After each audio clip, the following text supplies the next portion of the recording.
In today's video, we are going to discuss about ADHD. So what is ADHD? It stands for Attention Deficit Hyperactivity Disorder, a complex brain disorder that impacts approximately 11% of children and almost 5% adults. ADHD is a developmental impairment of the brain's executive functions. People with ADHD have trouble with impulse control, focusing, and organization. It is a chronic condition including attention difficulty, hyperactivity, and impulsiveness. ADHD often begins in childhood and can persist into adulthood. It may contribute to low self-esteem, troubled relationships, and difficulty at work or school. It is a neurological disorder that impacts the parts of the brain that help us plan, focus on, and execute tasks. ADHD symptoms vary by subtype: inattentive, hyperactive, or combined, and are often more difficult to diagnose in girls and adults. Here we review the symptoms, causes, types, and tests associated with attention deficit hyperactivity disorder.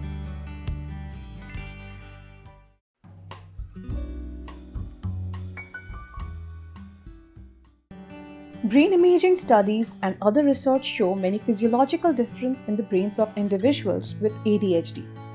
The cause of ADHD remains somewhat still unclear.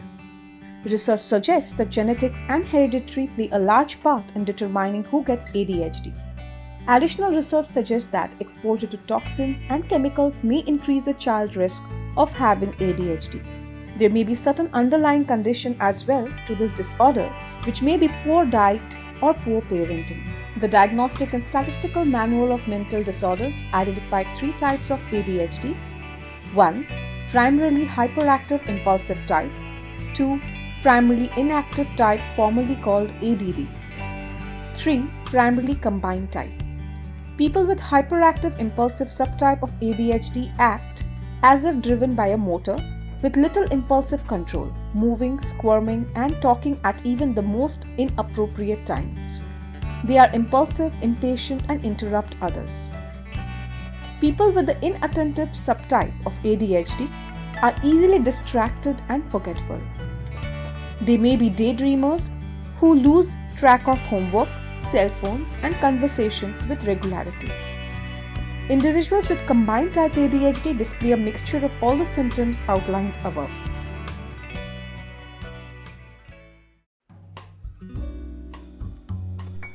Now, we are going to discuss about the symptoms of ADHD that is primarily the inattentive type. They often fail to give close attention to details or make careless mistakes in schoolwork or at work or during any other activity. Usually they tend to overlook or misses details, or work is usually inaccurate. Often has difficulty sustaining attention in task or play activities. Often does not seem to listen when spoken to directly. Often does not follow through on instructions and fails to finish schoolwork, goals, or duties in workplace. Often has difficulty organizing tasks and activities. Has poor time management, fails to meet deadlines.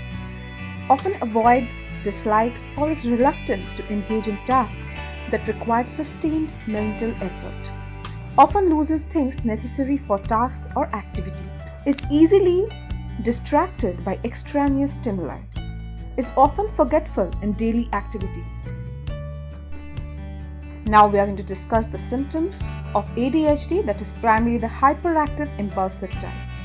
First, they often fidget with or taps hands or feet or squirms in seat. They often leave seat in situations when remaining seated is expected. Often runs about or climbs in situations where it is inappropriate. Next, often unable to play or engage in leisure activities easily. Is often on the go, acting as if driven by a motor. Next, often talks excessively. Often blurts out an answer before a question has been completed. Often has difficulty waiting his or her turn. Often interrupts or intrudes on others. So finally we are going to discuss about how to treat ADHD. Medication and behavioral treatment are both widely used to treat ADHD. In medical management, we usually involve a physician who determines whether or not medication may be effective for controlling hyperactivity. Psychological counseling helps the student understand and cope with ADHD and the negative effects that often result even before the problem is recognized. It is most effective when the child's family is also involved. The arrangement of the environment, that is classroom or school, in a manner that enhances the student's success. Teachers need to permit students to move when necessary and work where they can most effectively. Education planning, accomplished most effectively by multidisciplinary team, might be effective. Individualized education programs are designed to address the needs of students with ADHD. Thank you for watching. For more such informative videos, please subscribe us.